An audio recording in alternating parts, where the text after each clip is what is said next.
Assalamualaikum warahmatullahi wabarakatuh. Nama saya Andana Wisnuwardana, NIM 22011110077. Di sini saya akan mempresentasikan hasil pekerjaan saya mengenai talak. Sebagaimana tema yang saya ambil itu berdasarkan ayat Al-Quran dari surat Al-Baqarah ayat 229. Dari ayat 229 tersebut saya mengambil fokus ayat terdiri dari 3 kata kunci. Yang pertama itu ma'ruf.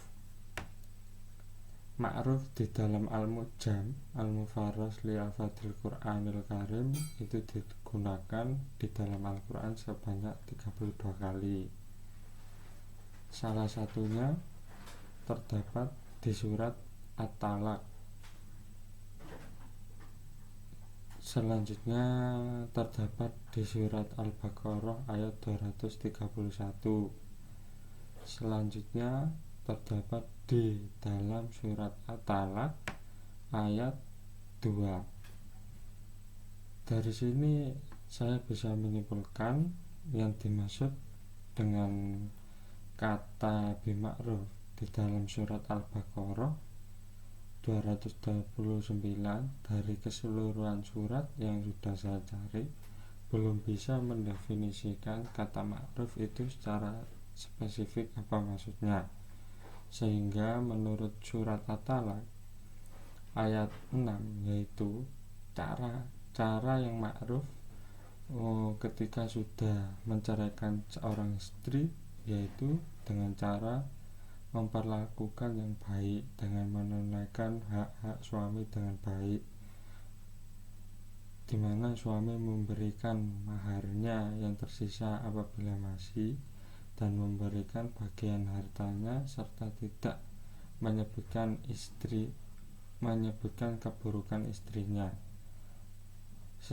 Selain itu, seorang suami juga harus memberikan fasilitas tempat tinggal yang memadai untuk istrinya dan tidak boleh menyusahkan keadaan lahir batin istrinya. Apabila sedang hamil, hendaknya memberikan nafkah hingga persalinan tiba. Hal tersebut itu sudah bisa mendefinisikan kata ma'ruf berdasarkan surat At-Talaq ayat 6. Di sini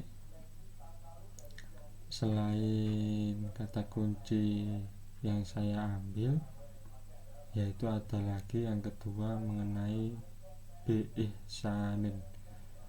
Itu menurut Al-Mu'jam Al-Mufarras li Al-Fadhil Qur'an digunakan di dalam Al-Quran sebanyak 6 kali. Tetapi sudah saya cari dari beberapa ayat-ayat yang sudah ditentukan oleh Al-Mu'jam Al-Mufarras li Al-Fadhil Qur'an ini tadi, saya tidak menemukan keterkaitan antara ayat-ayat yang sudah ditemukan di dalam Al-Mu'jam dengan ayat yang saya fokuskan. Salah satunya di dalam Al-Mu'jam ini terdapat di dalam surat Al-Baqarah ayat 178. Setelah itu terdapat di At-Taubah ayat 100, An-Nahl satu kali di dalam ayat 90. Dari keseluruhan ayat ini saya tidak menemukan keterhubungan antara kata kunci dengan kata kunci yang ada di dalam ayat tersebut. Setelah itu saya akan membahas munasabah dari surat Al-Baqarah ayat 229, di mana munasabah ini artinya keterhubungan ayat yang sedang saya jadikan tema dengan ayat-ayat sebelumnya dan ayat sesudahnya. Setiap masing-masing ayat dalam Al-Quran satu dengan ayat yang lainnya tidak dapat dipisahkan pengertiannya. Sebagaimana diketahui bahwa penyusunan ayat-ayat dalam Al-Quran tidak didasarkan pada kronologis masa turunnya, melainkan pada korelasi makna ayat-ayatnya sebagai kandungan ayat terdahulu selalu berkaitan dengan ayat kemudian. Di dalam surat Al-Baqarah ayat 229 ini memiliki korelasi dengan ayat sebelumnya, yaitu ayat 228, di mana ayat 228 ini memberikan informasi mengenai masa iddah seseorang istri ketika dijatuhi talak oleh seorang suaminya. Maka di dalam surat Al-Baqarah ayat 229 ini dijelaskan mengenai jumlah talak yang boleh dilakukan seorang suami dan juga menjelaskan cara-cara yang baik ketika ingin merujuknya kembali. Sedangkan dalam surat Al-Baqarah ayat 230 ini memiliki korelasi dengan ayat 229. Dalam ayat 229 itu dijelaskan mengenai jumlah talak yang dilakukan oleh suami, maka dalam ayat 230 dijelaskan mengenai dampak-dampak akibat setelah mentalak istrinya, atau dapat dikatakan ayat ini merupakan lanjutan dari ayat 229 dan sebagai penjelas dari ayat 228. Setelah saya membahas mengenai munasabah, di sini saya akan mencoba menjelaskan mengenai tafsir bil kauli sahabat, mengenai fokus ayat yang saya jadikan tema.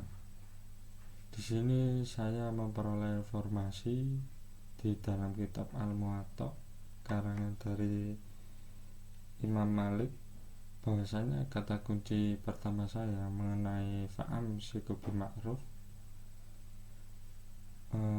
maka terdapat pendapat dari sahabat sebagai berikut.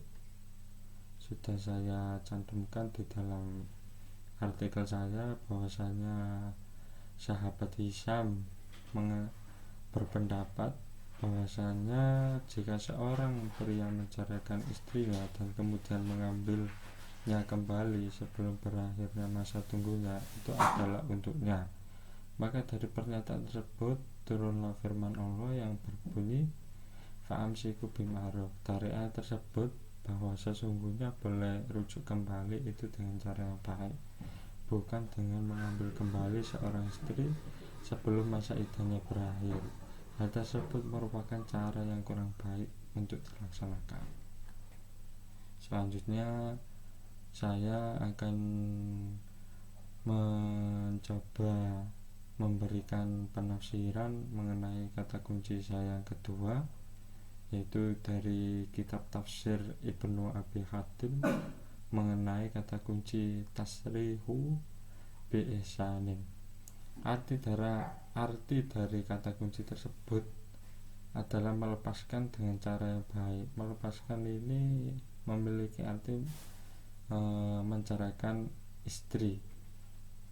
Jadi di sini saya memberi penjelasan dari tafsirnya berdasarkan pendapat para sahabat. Yang dimaksud dengan melepaskan istri dengan cara yang baik adalah memenuhi segala hak-haknya yang dibutuhkan, tidak menyakitinya dan tidak menghinanya, serta tidak mengambil barang yang sudah diberikan kepada seorang istri.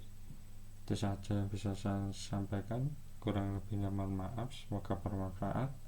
Assalamualaikum warahmatullahi wabarakatuh.